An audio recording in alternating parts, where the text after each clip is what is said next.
Welcome, welcome, welcome. It's Sunday Funday School. And of course, as always, we're going to start off with a AB selection from Scott. But before we get started, let's put Oreo Jr. in the kids area. Let me get my accordion together and let's get this thing rocking. Okay, Scott, go ahead. All right. There's a fire starting in my heart, reaching a fever pitch and bringing me out the dark. Finally, I can see God crystal clear. Go ahead and sell them out, and lay your life bare. There's a fire burning in my soul, reaching a fever pitch and bringing me out the dark. We could have had it all rolling in heaven. God's got my heart inside of his hands, and he plays it to the beat. Indeed. Thank you. Oh my gosh, that was just wonderful and beautiful. And oh, I felt the fire in my soul. I almost couldn't play the accordion. It was so good. Okay, guys. Well, here we are. We are about to get going with, what we learning from the Bible. Scott, do you remember what happened? I know we're having a big problem getting out of this desert. It takes a while. Like, you know what? Good things come to those who wait. Scott, wait. Y'all wait. Everybody just hold up. Wait. We gonna get out this desert when it's time. Divine time. We took one of my favorite stories. Okay. Long hair don't care. Period. All right. Let's get it. Samson the strong man. Girl, it's Samson and Delilah. I got that Delilah. That ain't her name. Samson and Delilah. Samson and Goliath. No, that's David and Goliath. Samson and Delilah. You should know this story, but of course you don't, and that's why we're here. Now let's get it. This is one of my favorite. I got that Delilah look. I got that Delilah look. Okay. Let's go.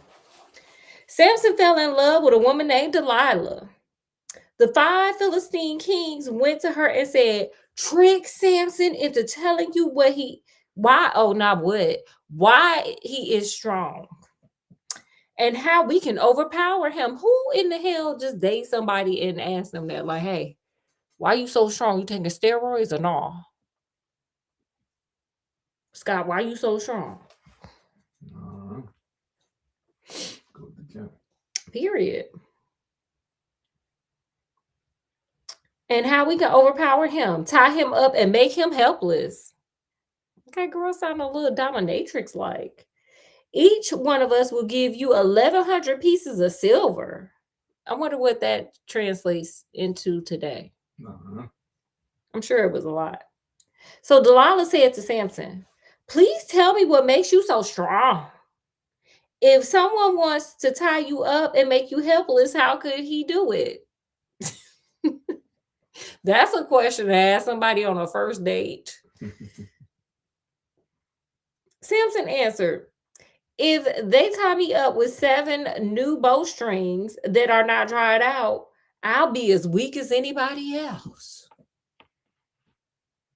So the Philistine kings brought Delilah 7 new bowstrings that had not been dried out. And she tied Samson up. Sir, stop telling her.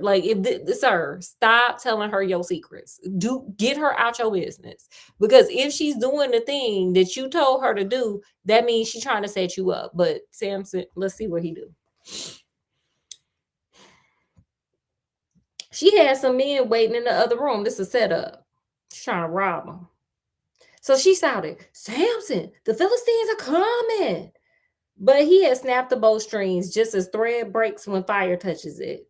So they did not know the secret of his strength. He better keep his business to himself. This woman trying to set him up, get him robbed. Delilah told Samson, look, you've been making a fool of me and not telling me the truth. I'm trying to set you up. No, I'm kidding. She didn't say that part. Please tell me how someone could tie you up. I'm trying to get freaky tonight. That she didn't say the freaky part, but she did say to tie you up. He told her, if they tie me up with new ropes that have never been used, I'll be as weak as anybody else. So Delilah got some new ropes and tied him up. Then she shouted, Samson, the Philistines are coming. The men were waiting in another room, but he snapped the ropes off his arms like thread. He like Arnold Schwarzenegger. Yeah. No, I love him. Shout out to Arnold Schwarzenegger. Holla at me, honey. I love you. I love you more, Scott, but no. I'm a fan of Arnold. You listen. I mean, duh. Delilah said to Samson, you are making a fool of me and not telling me the truth. Tell me how someone could tie you up so I could do it this 37 time. Because you ain't catching on. You strong and dumb. He told her, if you weave my 7 locks of hair into a loom and then make it tight with a peg, I'll be as weak as anybody else. Girl, he making a fool of you. For real. Delilah then lulled him to sleep, took his 7 locks of hair and wove them into a loom. She made it tight with a peg and shouted, Samson, the Philippines are coming. The Philistines are coming. Who I say, the Philippines? Mm-hmm. I want to go to the Philippines, so let's make that happen. Anyway, but he woke up and pulled his hair loose from the loom. So she told him, how can you say you love me when you don't mean it? You made a fool of me 3 times and I done made a fool of you more and I'm going to keep on trying. She didn't say that last part. She stopped at 3 times, but you know, it's implied. You still haven't told me what makes you so strong. She kept asking him day after day after day after day. He got so sick and tired of her bothering him about it that he finally told her the truth.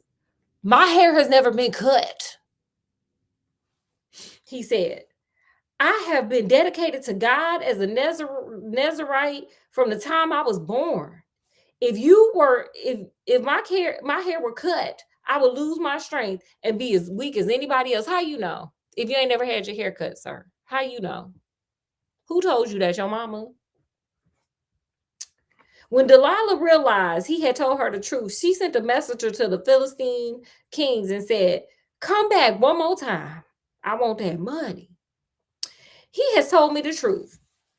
Then they came and brought the money with them. Yes, you want that money, honey. Delilah said, give me all that silver. Delilah lulled Samson asleep in her lap and then called a man who cut Samson's 7 locks of hair. Oh, he had dreads? I don't know, so I was wondering. It sounded like he got them Bob Marley dreads. He got 7 big old thick dreads and then, melded into one another. She then shouted, Samson, the Philistines are coming. He woke up and thought, I'll get loose and go free as always. He did not know that the Lord had left him because of hair, sir. God was never with you. The Philistines caught him and put his eyes out. Sir, maybe if you had some lashes on, they wouldn't have got your eyes. The lashes would have blocked it. Why did they want him so much anyway? Scott, they don't like people of God, duh. Yeah. They wanted his strength. They don't want to see no strong man. They know all the women like that. They was haters. They took him to Gaza, chained him with bronze chains, and put him to work grinding at the mill in the prison. But his hair started growing again, and nobody thought to themselves, if he was strong with the hair and we cut it off, maybe we should keep cutting it. No. No one thought of that. Hold tight. Spoiler alert. The Philistine kings met to celebrate and offer a great sacrifice to their God, Dagon. They can't be having somebody strong and worshiping the wrong God, Scott. That's crazy work. They were enjoying themselves, and so they said, call Samson and make him entertain us. Yeah, we didn't know. Cock blocked them. When they brought Samson out of the prison, they made him entertain them and made him stand between the columns. When the people saw him, they sang praises to their God. Here we go. Our God has given us victory over our enemy who devastated our land and unalive so many of us. Who the hell sings that kind of song? Y'all ain't got Babyface or no songwriters, Jimmy Jam, Terry Lewis, Janet Jackson, nobody over there to help y'all write these songs? Y'all ain't got the Beatles, nobody? Samson said to the boy who was leading him by the hand, "Let me touch the columns that are holding up the building. I want to lean on them." You know, I want to lean on. Okay. The building was crowded with men and women. All 5 Philistine kings were there, and there were 3,000 men and women on the floor watching Samson entertain them. How entertaining is he if he being led around by a little boy who's just taking him to a column and he just leaning on it? Like, what was he doing? Then Samson prayed, "Sovereign Lord, please remember me. Please, God, give me my strength just this one more time. Please, God, give me my strength because I'm going to do the F it up challenge on all these people because y'all don't get to sit up here and mock me." He didn't say that part, but it's implied.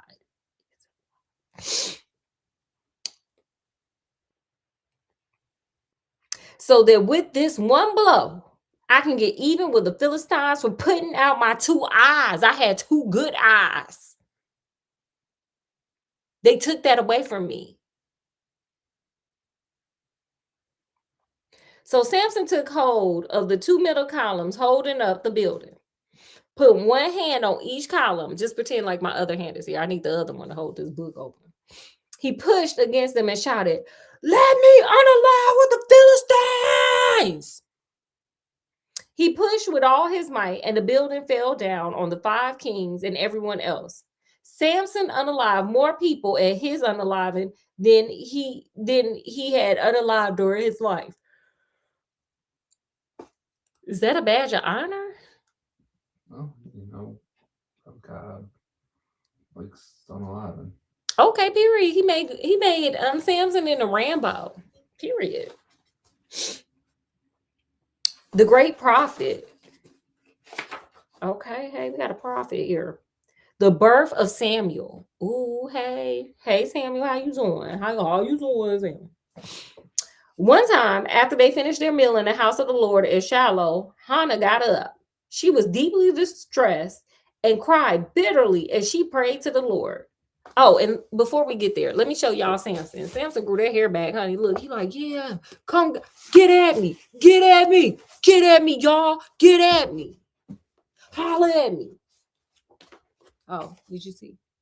Holla at me, get off me. Okay, anyway, let's get back to Samuel. Sorry.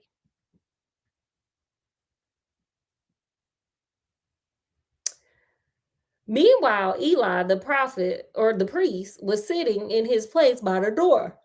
Excuse me, y'all. Sorry. Hannah made a solemn promise. "God Almighty, look at me, your servant. See my trouble and remember me, Lord. Don't forget me. If you gave me a son, I promise that I will dedicate him to you for his whole life, not mine, even though I'm going to go out before him, as long as things go the way they're supposed to. And that he will never have his hair cut." I feel like we are doing this backwards. Hannah continues to pray to the Lord for a long time, and Eli watched her lips. He's nosy. He was praying silently. Her lips were moving, but she made no sound. So Eli thought that she was drunk, and he said to her, "Stop making a drunk show of yourself. Ew. Stop your drinking and sober up." "No, I'm not drunk, sir," she's answered. "I haven't been drinking a lot. I am desperate, and I have been praying, pouring out my troubles to the Lord. Don't think I am a worthless woman. I have been praying like this because I am so miserable. Girl, somebody needs to give her, a baby." "Go in peace," Eli said, and may the Lord of Israel give you what you ask of him. May you always think of me kindly, she replied. Then she went away, ate some food, and was no longer sad. What kind of food did she get? I want some of that. The next morning, Elkanah and his family got up early, and after worshiping the Lord, they went to the home of Ramah. There, Hannah gave birth to a son. How quick? That was quick.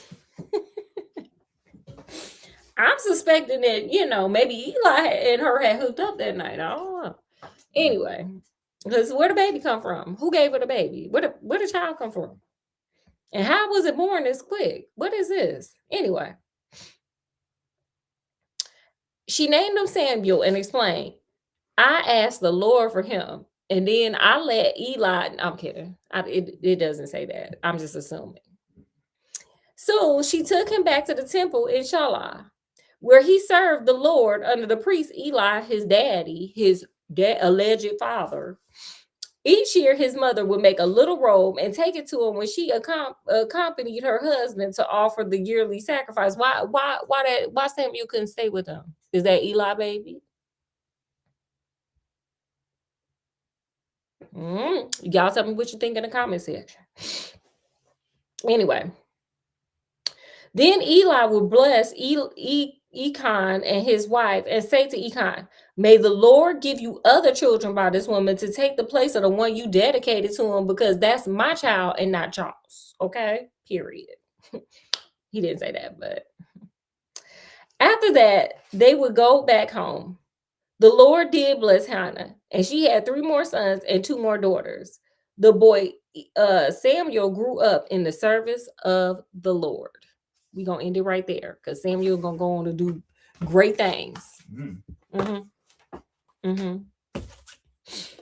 Okay, guys. Now, it was short and sweet, but it was very impactful. What did you guys learn from today's, Bible study? Put it in the comment section. Scott, what did you learn from today's Bible study? I'm not ever going to get a haircut. Don't do it. Your strength is in your hair. It's why I change mine up so often. Yeah. What I learned today is don't be telling nobody your business, especially if it's like overtly you can see they trying to set you up. That woman kept trying to set that man up, and he just kept playing with her, but then eventually gave the secrets, and then she ran amok in his life. She messed his whole life up. Okay, so don't be trusting people with all your business. Keep it to yourself. Y'all know what that means. Lock it up. Yeah. Okay, you got anything else, Scott? No. Okay, we're gonna do one thing we can do to walk with Jesus today. Wait, I feel like we did this one already. It's crazy. Every card I pulled, we already did. Like there are 2 cards, but Okay, here we go. Okay, you want to know how you can represent Jesus today? Y'all want to know? How can I do that? Take a selfie with every single statue you can find in town. Period. Okay. Go to a church. Yes. Well, that's not gonna happen. Scott, do better. Okay, you guys make sure you do that and make sure you represent Jesus and God and everybody. Okay, so with that, we're going to end this live, and I'm going to come back with the Hitchhiker's Guide. So give me a moment to get myself together. But in the meantime, in between time, as always, we appreciate having you guys here, and we hope you guys had a great time hanging out with us. Make sure you guys like, share, and subscribe. Check out some other videos if you would like. And of course, as always, from wherever we are, to include when we, still, walking through the desert for 40 years, to wherever you are. Peace, love, happiness, skinnamarink-a-dink-a-dink, and we'll see you guys later. Bye, guys.